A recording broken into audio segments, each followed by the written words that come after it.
Welcome back. Good morning, everyone. So not every kid's return to school is going to be the same this year as we look ahead to next week. But what about rethinking back to school in the GTA altogether?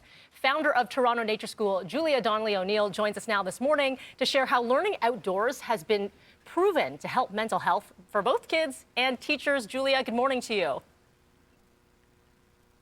Hi, good morning. All right, so let's talk about Toronto Nature School and what's behind it all. It sounds exactly as it is, being out there in nature, immersed in all of it.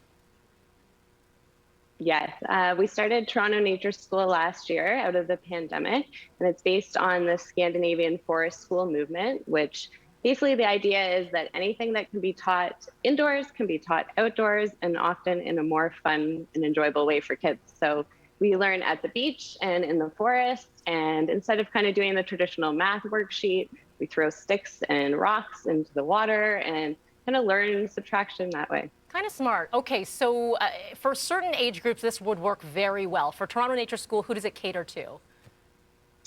We cater to ages 3 to 9 and hope to be expanding in the future. What does enrollment look like? And, you know, with 4 seasons, how does that all work? Yeah, we're trying to get outside every day.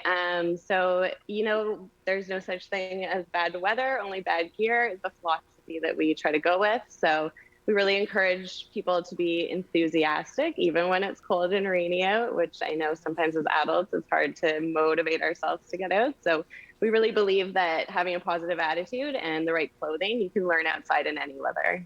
I can attest to all of this. Like when we did remote learning with my son, it was pouring rain one day and I just thought, oh, okay, we put on the gear, but we had the gear. We walked outside, it jumped in puddles, and we talked about school, and it was fun, and he was engaged, and that's very much the principles behind some of your learnings here. So let's talk a little bit about how parents in general can navigate using nature, injecting nature into learnings outside of the traditional schooling. What can they do on a daily basis?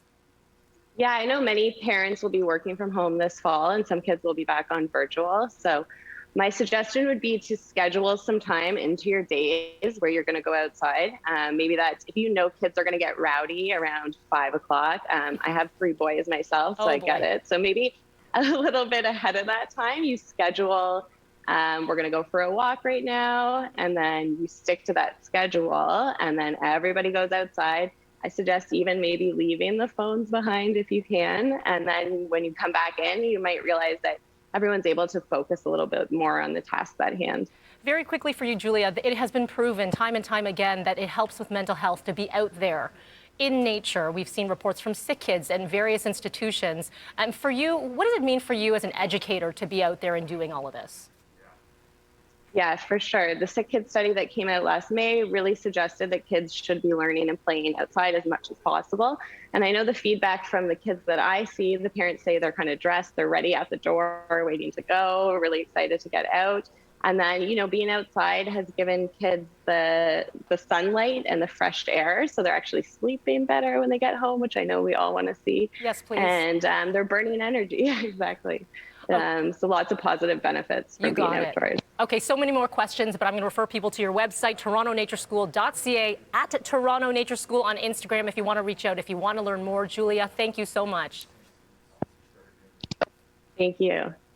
All right.